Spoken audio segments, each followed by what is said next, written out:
Imagine a bustling New York City street corner where the hum of taxis, chatter of pedestrians, and pulse of urban life collide. It's a crisp autumn afternoon, the kind where golden leaves swirl in the breeze and the city feels alive. Amid the chaos, there's a woman named Lena, sitting on a worn stool, her violin case open on the sidewalk, a few coins and crumpled bills scattered inside.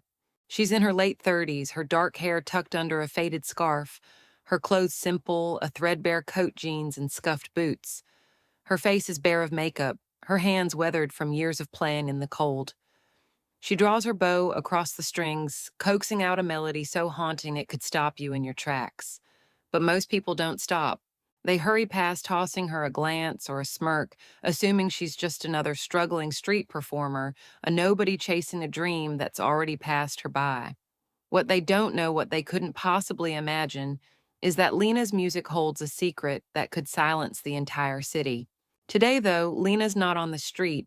She's somewhere else entirely, a massive auditorium in Manhattan, the heart of a national talent competition called America's Rising Stars.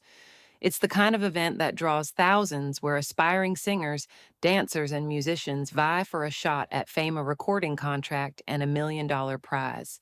The stage is a spectacle, sleek black floors, dazzling spotlights, and a towering screen flashing contestant names. The audience is electric, packed with families, industry scouts, and influencers, their phones ready to capture the next viral moment. Backstage contestants, primp and preen pop stars in glittering outfits, dancers stretching in designer gear, all buzzing with ambition. And then there's Lena standing quietly in the wings, her violin case clutched tightly, her plain clothes a stark contrast to the polished chaos around her. She's not here for the spotlight. She's here because a stranger heard her play on the street and slipped her an audition flyer, whispering, "You're better than this." She almost didn't come, but something, maybe hope, maybe defiance, pushed her through the doors. The auditorium is a pressure cooker, the air thick with anticipation. The judges' panel is a who's who of music royalty, a Grammy-winning producer named Marcus Tate, a pop diva named Sasha Cole, and a legendary composer named Victor Lang, whose sharp tongue is as famous as his symphonies. They sit at a sleek table, their faces a mix of boredom and expectation, ready to crown the next big thing. The contestants are a parade of talent, some dazzling, others forgettable, but the crowd's hungry for drama, for someone to rise or crash spectacularly. Lena's name is called, and she steps onto the stage, her boots echoing in the vast space. The spotlight hits her harsh and unforgiving, and a murmur ripples through the audience. She's not what they expected. No sequins, no swagger, just a woman with a violin looking like she wandered in from a subway platform. Marcus leans into his mic, his voice dripping with skepticism. "Lena, is it? What brings you here?" he asks, his eyes scanning her worn coat. Lena's voice is soft but steady. "I play music," she says simply. The crowd chuckles, and Sasha raises an eyebrow, smirking. "Music, huh? Looks like you've been playing for spare change. Got anything special for us, or are we wasting our time?" The laughter grows sharp and cruel, and someone in the back yells, "Get back to the street." Lena's hands tighten on her violin, her knuckles white, but her face stays calm, almost serene. The weight of their judgment presses down, and for a moment it seems like she'll crumble under the spotlight's glare. That's when Victor Lang, the composer, leans forward, his piercing gaze cutting through the noise. "You've got 30 seconds to impress us," he says, his voice cold. "Don't bore me." The crowd roars, sensing a takedown, and phones light up, ready to capture her failure. A stagehand mutters she's gonna bomb loud enough for Lena to hear. A group of contestants backstage snicker, one whispering, "What's she gonna do, play Twinkle, Twinkle?" But Lena doesn't flinch. She lifts her violin, her movements deliberate, and something shifts in her eyes, a spark of fire that no one else sees. The crowd's laughter is still echoing, but she's already somewhere else, her mind locked on the music she's about to unleash. They think they've got her pegged, but Lena's about to rewrite their story in notes that will haunt them forever. The auditorium is a cauldron now, the tension so thick you could cut it with a bow. The stage is a battlefield, its black floor gleaming under brutal spotlights. The giant screen behind Lena, flashing her name in stark white letters. The crowd's on edge, their laughter morphing into a restless buzz, phones still up, live streaming what they expect to be a glorious flop. Marcus Tate leans back in his judge's chair, arms crossed, a smirk playing on his lips. Sasha Cole adjusts her glittering earrings, her expression one of amused pity. Victor Lang, though, watches Lena with a flicker of curiosity, his fingers tapping the table, waiting for anything worth his time. Lena stands alone, her violin raised her worn coat and scarf, making her look like a relic in this world of polish and flash. The crowd's chants of street girl, are fading, but the mockery lingers a weight she carries in her squared shoulders. She takes a deep breath, her eyes closing for a split second, and then she begins. The first note is soft, almost tentative, a single trembling sound that seems to hang in the air. The crowd shifts, some still snickering, expecting an amateurish tune. But then the notes build, layering into a melody so intricate, so soul-stirring that it's like the air itself is vibrating. Her bow dances across the strings, her fingers flying with a precision that defies her unassuming appearance. The music is a storm, mournful, then fierce, then achingly beautiful, pulling the audience into a world they didn't know existed. The laughter dies, replaced by a stunned silence, the kind that makes your skin prickle. A woman in the front row drops her phone, her mouth open.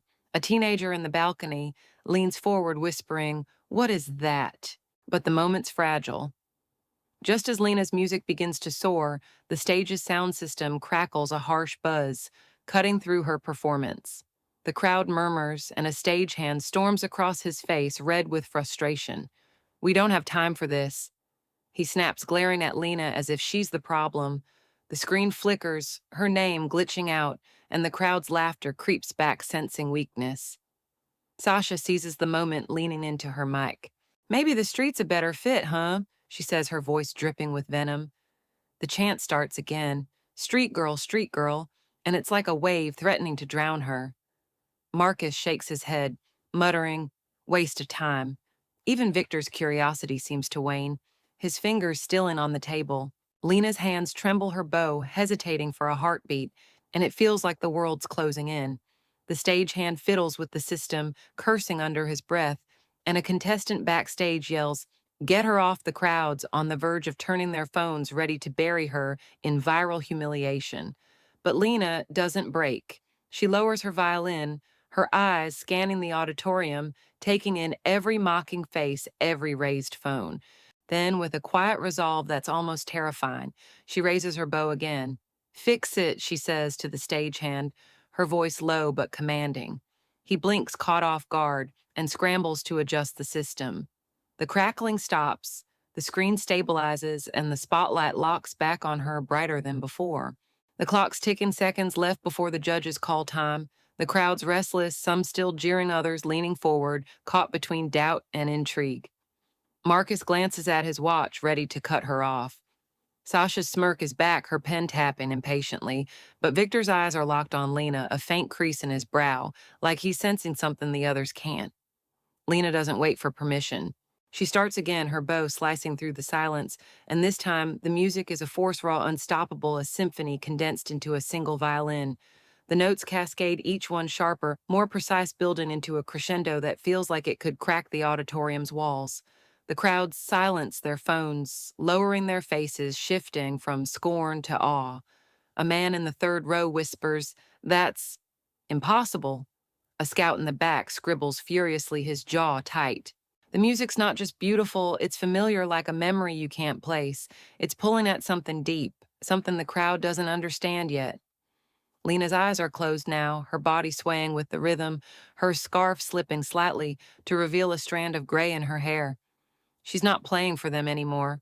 She's playing for herself, for every coin tossed carelessly into her case, for every sneer she's endured. The stagehand's frozen, the system humming perfectly now. The judges are leaning forward, Marcus's smirk gone, Sasha's earrings still, Victor's fingers gripping the table. The screen behind Lena flashes her name again, but it feels different now, like it's announcing someone they should have known all along. They thought they had her figured out, but Lena's music is rewriting their reality, and the secret she's carrying is about to set the stage ablaze. The auditorium is transformed, the air heavy with a silence that feels sacred. The spotlight seems softer now, casting a warm glow on Lena's figure as she lowers her violin, her final note lingering like a ghost. The crowd is stunned, their faces a mosaic of shock, wonder, and something else, guilt. Phones are down forgotten as if no one dares break the spell. The giant screen behind Lena still displays her name, but it's no longer a punchline. It's a declaration. Marcus Tate sits back, his arms uncrossed, his eyes wide. Sasha Cole's smirk is gone, her hands clasped tightly, her earrings catching the light like tiny apologies. Victor Lang, the composer, is on the edge of his seat, his piercing gaze softer now, almost reverent.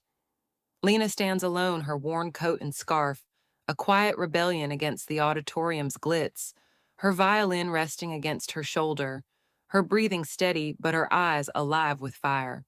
The silence breaks with a single clap, then another, until the auditorium erupts in a standing ovation, a tidal wave of applause that shakes the rafters. People are on their feet, some cheering, others wiping tears, their voices blending into a roar of encore.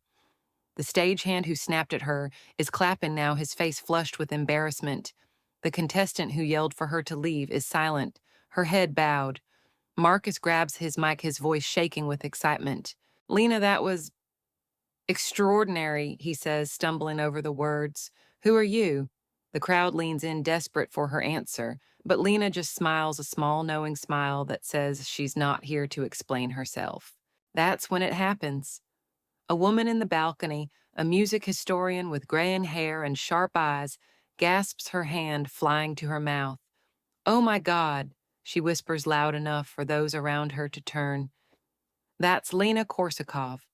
The name ripples through the crowd, a spark igniting a wildfire. A young producer in the front row pulls out his phone, frantically searching, and his face pales. "Lena Korsakov," he mutters, the composer who vanished 20 years ago. The whispers spread, phones lighting up again, but this time it's different.